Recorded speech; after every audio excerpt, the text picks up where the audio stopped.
Good evening, everyone. I'm excited about the opportunity to share with you one last lesson in this series of lessons in which we have been studying the covenants that are found in Scripture. And tonight we're going to conclude this series with the second part of our study of the new covenant that is found in the New Testament. We're going to consider how this new covenant, the one that we discovered last time, is the better covenant. We're going to see how this new covenant actually ties together with all of the previous covenants that God has made. Because in many ways, the new covenant is the culmination of all previous covenants.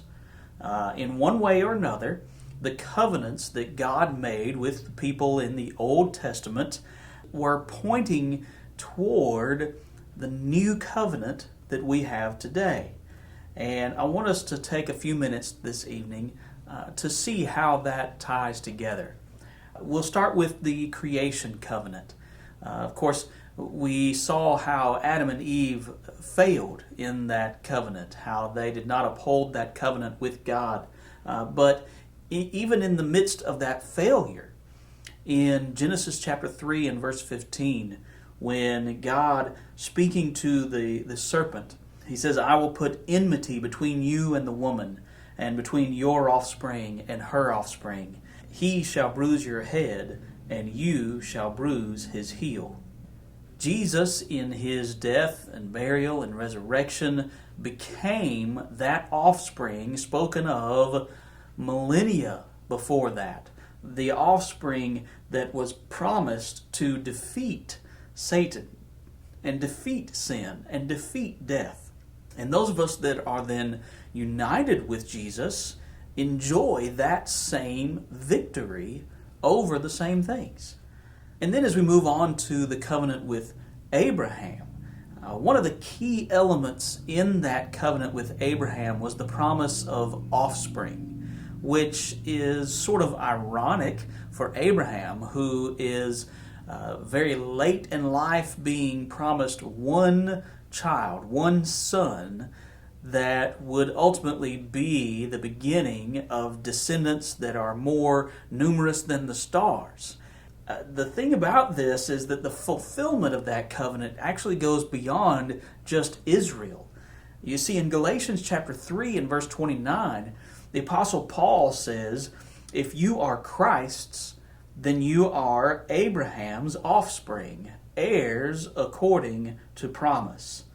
So once again, we see that the fulfillment of that promise, the fulfillment ultimately of that covenant God made with Abraham, comes through Jesus and his sacrifice on the cross. What's more, we see in Genesis chapter 18 and verse 18, where God says that all nations of the earth will be blessed through Abraham's offspring. We see that obviously come to fruition again in Jesus. Then, if we move ahead to God's covenant with Israel, in that covenant there are so many things that we could point to that are parts of the covenant with Israel that are really pointing forward to the covenant that God was eventually going to make, that is the new covenant. The circumcision of the old covenant that later in Romans chapter 2 would be described and re-envisioned as the circumcision of the heart, as Paul puts it. The sacrifices, the temple, it all points forward to the sacrifice that Jesus would make, the ultimate perfect sacrifice that Jesus would make, and the establishment of the new temple that exists in God's people today. And then there's the covenant with David, the promise of an heir to David who would sit on the throne and whose kingdom would endure forever. But he's not just any kind of king, he is a priest king. According to Psalm 110, he would be a priest king after the order of Melchizedek. So not just ruler, but also mediator between God and man. And that's not something that David was ever going to be able to be, but that's exactly who Jesus is.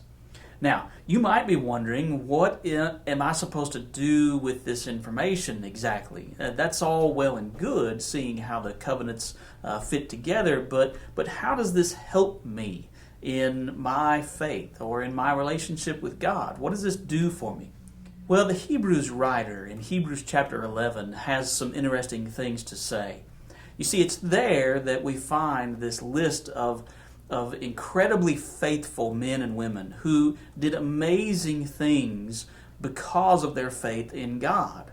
But the Hebrews writer says this in that chapter: "These all died in faith, not having received the things promised, but having seen them and greeted them from afar, and having acknowledged that they were strangers and exiles on the earth." And then later in that same chapter, he says, "And all these, though commended through their faith, did not receive what was promised, since God had provided something better for us." Do you see what he's getting at there? So many who lived incredibly faithful lives didn't really understand how God was going to ultimately fulfill his promises, but they trusted him anyway. They didn't see God's entire plan or understand how it was all going to work, but they trusted him anyway.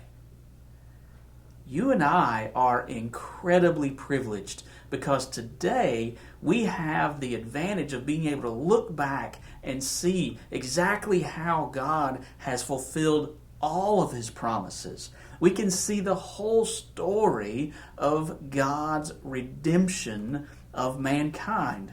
And we can know exactly how it all unfolds and how through Jesus God has fulfilled his promises. And if so many ages ago there were people who could put their faith in God without having any idea how God was really going to pull it off, how God was going to accomplish what he said he was going to accomplish. They didn't know what we know today.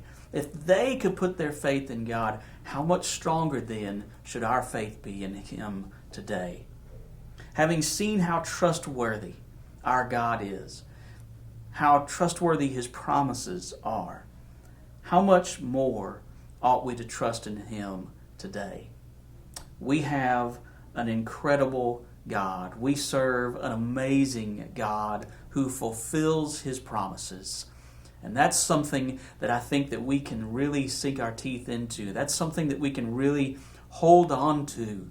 And especially in times when we may be facing challenges in our lives, we may be looking at troubling times in this world, we know that we have a God who fulfills his promises, and we know that in the end we have victory because of that new covenant in Jesus Christ. I hope that you have a wonderful evening, and I look forward to seeing you again very soon. Take care.